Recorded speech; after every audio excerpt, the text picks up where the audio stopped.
everyone, and welcome back to Too Much Tech. And in today's video we're going to be answering a lot of you guys' questions. I've gotten this question over and over and over again, and don't get me wrong, I have been curious myself because both of these monitors were highly anticipated this year, and it's only right that we pit them against each other and find out which one is the best, which one is the best deal for the money, which one is the fastest. So this is going to be the comparison video between the Samsung Odyssey G7 versus the Alienware 27-inch 2721D. Had to remember the model name. The Odyssey G7 has the better name, so it wins in that category off rip. But first, let's take a moment to talk about today's sponsor, Jumbo Privacy. Jumbo is a privacy assistant that helps you take control of your data as well as privacy settings across the web to help continue to make your browsing experience private. Personally, I don't like when apps are sharing my data without me knowing, and Jumbo has the perfect thing to fix this problem. They have a feature that blocks app trackers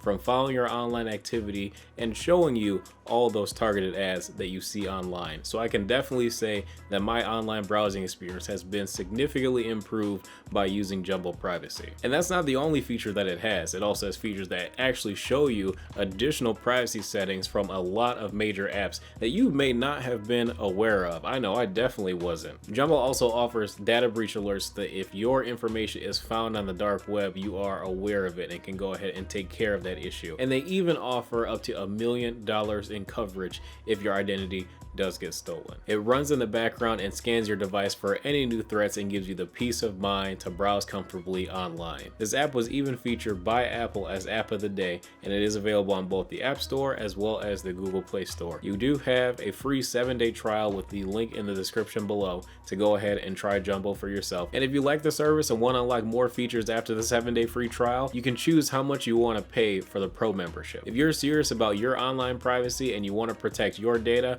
I would definitely check out Jumbo. The link is in the description below. And thanks Jumbo again for sponsoring this video. For transparency's sake, I do want to let you guys know that Dell did send out the Alienware 27-inch for review, and the Odyssey G7 I did purchase myself back in June. But it doesn't matter that Dell sent it out. I reviewed it fairly, and this is a continuation of that. So number one, let's go ahead and talk about the design of each monitor. Each of them are 27 inches. The Alienware is a flat panel where the Samsung is a massively curved panel. It has a 1000R curve. If you know that you're not the biggest fan of having curved panels, and this one has an extreme curve, then maybe the Odyssey G7 isn't for you, and that's all you needed to know. Personally, I don't really mind it. I actually like the curve, and it does give it a slightly more immersive feel, and it's pretty nice. It makes looking edge to edge of the screen a little bit easier, but honestly, I wish that the curve was not as steep. I wish it was like an 1800R curve, and that wouldn't be so bad. The 1000R is pretty steep. Otherwise, in terms of the design, the Alienware has this lunar light colorway where basically it's black on the front and white on the bottom and back of the monitor, and the Samsung monitor is pretty much all black and gray. They both have like their own futuristic designs and characteristics going on as well. The Alienware most definitely looks like a spaceship, and the Samsung also looks like a spaceship. They look like they're from two different parts of space, I guess. They both do feature RGB zones as well. The Alienware has 4 zones of RGB. The Samsung has 3 zones of RGB, if that matters to you. In terms of the inputs and outputs, I'm gonna have to give that win to the Alienware because you have 2 HDMI 2.0 ports, 1 DisplayPort 1.4, and a total of 4 USB 3.0 ports. And the reason why I have to give that win to Alienware because the Samsung also has 2 USB ports. The Alienware ports are a lot easier to reach, and the Samsung ports are a lot harder to reach. It's just trying to reach those, I basically just don't use them because they are so hard to reach. But if you have more than one PC that you want to connect your Samsung monitor to, you do have 2 DisplayPort 1.4 ports and 1 HDMI 2.0 port. Neither of these monitors have HDMI 2.1, so if that matters to you for next gen consoles, then be my guess, but HDMI 2.0 should be sufficient enough at least for 1080p 120 Hz, maybe even 1440p 120 Hz. I believe that the Xbox Series X does support 1440p 1440p 120Hz, but I don't know if the PS5 does yet, but hopefully they should get an update to support 1440p 120Hz. Last thing I want to mention design wise is that the Alienware is only available in the 27-inch screen size, where the Samsung is available in both 27 and 32-inch screen sizes. So if you do prefer to have a little bit of a larger screen, the Samsung is kind of in a very unique category because you can get a 1440p 32-inch panel and a 240Hz refresh rate, which is pretty nuts and very unique currently in the market. But the reasons why we're here is because these are both 27-inch 1440p 240Hz monitors with different panel technologies. So the Alienware AW2721D is a flat IPS panel, and the Samsung Odyssey G7 is a 27-inch 1440p also, but a curved VA panel. And between the two, in terms of the brightness, the Alienware is about 100 nits brighter, having a sustained brightness of about 450 nits, whereas on the Samsung is about 350 nits. Color accuracy between the two, the Alienware has a 98% coverage of the DCI-P3 color gamut, where the Samsung is a 95% color coverage of that same DCI-P3 color space. And in terms of which one I think looks better, well, the Samsung is a VA panel, so it actually has better looking black levels compared to the Alienware's IPS, which you famously will get that IPS glow, but that's not really something that should be taken too much into consideration, because pretty much every IPS monitor that I've ever tested has not had the most stellar of IPS glow performance, so I don't really feel like that's a fair comparison between the two. Two different panel technologies. If you watch a lot of content and you prefer to watch like movies and things like that on your monitor, then I would say that maybe the G7 would be a little bit better suited if you really care about those black levels. But otherwise, in terms of just gaming experience, it's very similar between the two color wise, because they both have fantastic color reproduction. For productivity, if you need to do color work on either of them, I definitely say that on the Alienware it's going to be the better monitor to use for sensitive color work, while the Samsung, you definitely can do it and it will look very close and IPS like in terms of color reproduction, but it's not going to be as accurate as the IPS on the Alienware panel. Both monitors have HDR 600, and the Alienware has a lot of vertical zones. The Samsung has a few zones that are both at the top and bottom of the monitor, and they both have an okay performance in terms of HDR when you're just looking at how the lighting works on each panel.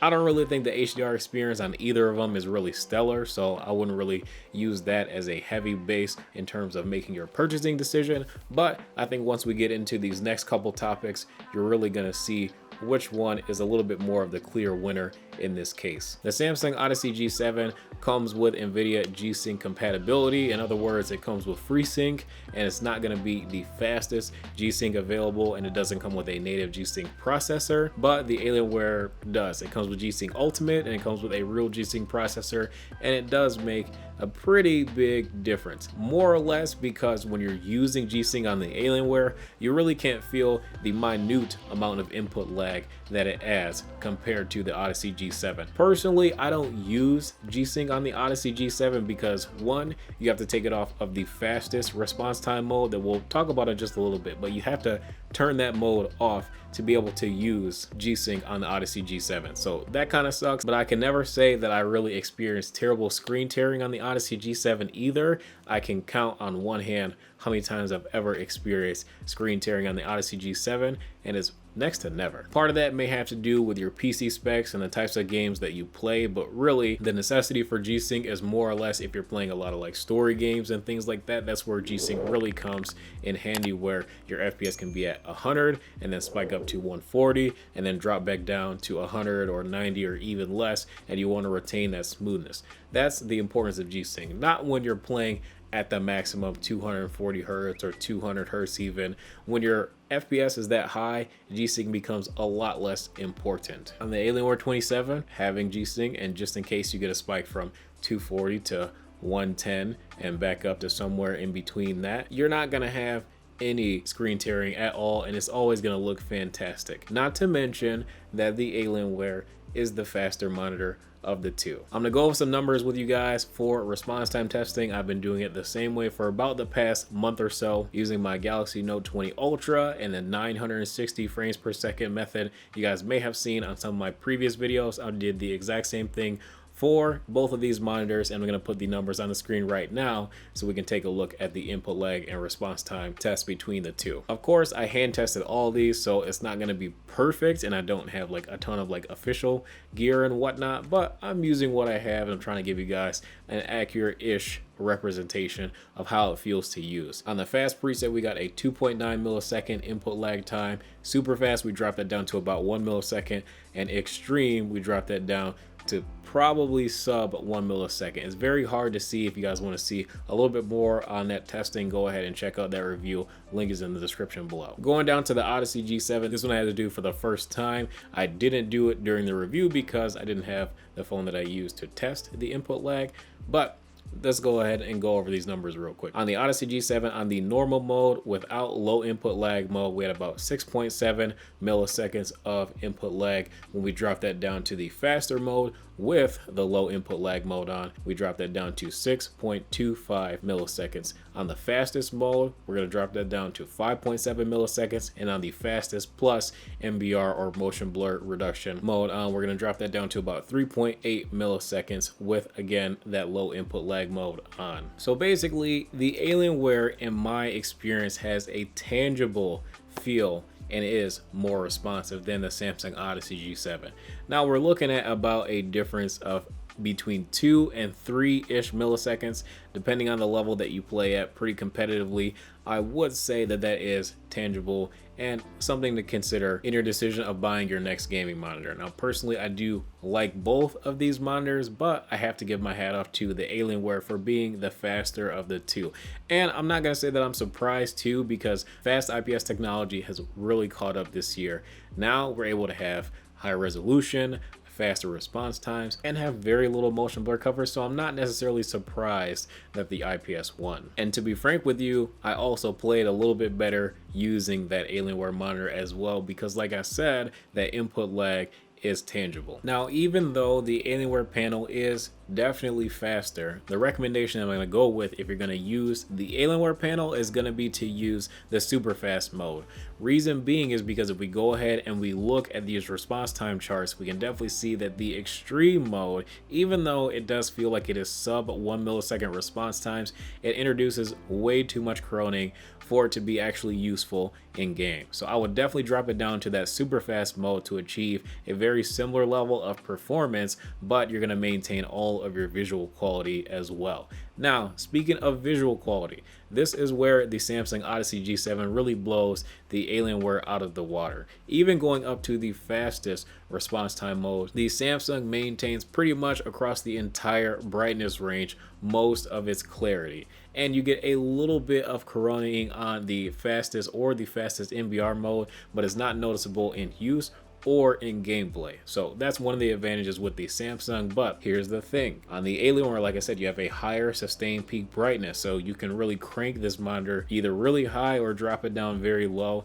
to play at whatever brightness is comfortable for you. Personally, I like to use my monitors really bright, usually around 80 to 100% brightness depending on what it is. Unfortunately, on the Samsung monitor, the MBR or motion blur reduction mode does drop your peak brightness by about a third. So if you care about having both the fastest response time and a decently bright panel as well, I'm not going to say that the Samsung is massively handicapped, because with the MBR mode, is it still playable, usable, and comfortable?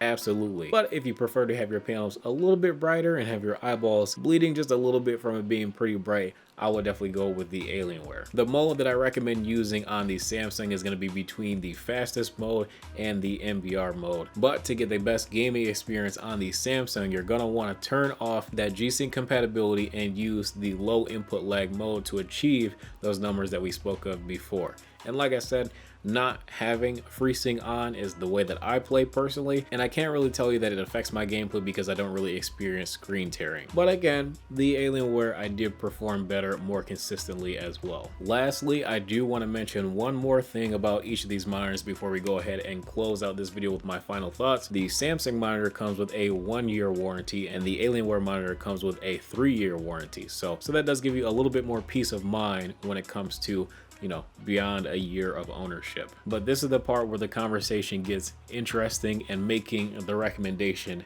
gets a little bit harder. The Alienware monitor is $1,100. The Samsung monitor is between $700 to $800 depending on the size that you want. Now, we have seen both of these monitors go on sale. We have seen the 27-inch G7 as low as about $600 is the lowest that I've seen it, and I've seen the Alienware go down as low as about $725. You know, it really just depends on when you're ready to make your purchase, and if you catch the right sale, that's going to be based on the monitor that I'm going to recommend personally. Do I think that the Alienware is worth $1,100 if both the Alienware 27 and the Samsung Odyssey G7 27-inch are their MSRPs at $700 and $1,100 respectively? I'm gonna have to say that the G7 is the better deal. If it gets within about $200, I'm gonna tell you that the $200 extra that you're gonna pay for the Alienware, to me, is more worth it. You get 2 years longer of warranty, you get G-Sync Ultimate, you get a faster and brighter panel as well, easily reachable USB. The stands on both of them are absolutely massive, so that isn't really like a win or a loss between either of them. I'd recommend you buy a monitor arm for either of these monitors because the stands on both are massive and will take up a lot of space on your desk. But believe it or not, I'm not totally trashing the G7. The G7 is actually really good to use. I enjoy the color reproduction on the monitor. I enjoy the gaming experience. I enjoy the black levels. The curve is really nice to use as well, if you like curved monitors. And overall, it's just something different. You know, the color, surprisingly for a VA panel, hey, this is the best VA panel I've ever tested. Easily the best VA panel on any gaming monitor. And the Alienware has really great color reproduction with that nano IPS technology as well. So if you need a monitor for productive and gaming workloads, they are both very good. And it's kind of hard to decide unless you know that you're really competitive. I would definitely 100% go with the Alienware and spend the extra cash. But if the Alienware is like $300, $350 more than the Odyssey G7, that makes the decision a little bit harder, and you're really gonna have to think about that. Maybe just wait for the next sale to roll around. Well, overall, between the two, I think the Alienware is the better of the two. But of course, with it being better, it is a little bit more expensive. The Odyssey G7 is still great for what it is, and it's one of the best monitors that you can get for the price of that monitor. And in the unique category that it's in with the 32-inch version of the monitor, I mean, if you need a 32-inch 240Hz option, that's your best option and one of the only options. So I would definitely say that that one is worth getting over the Alienware because it doesn't meet your size requirement. But all right, guys, that is going to be it for this video. If you've enjoyed, be sure to drop a like and subscribe if you are new to the channel as well. Again, huge shout out to Dell for sending out the Alienware 2721 for review. It's gonna suck to send it back. I wish I could keep it. And then this video was sponsored by me for buying the Odyssey G7 earlier in the year. If you guys have any other questions, feel free to join my Discord channel as well. Be sure to follow me on social media like my Instagram and Twitter. And yeah, I will catch you guys in the next video. Thanks again for watching.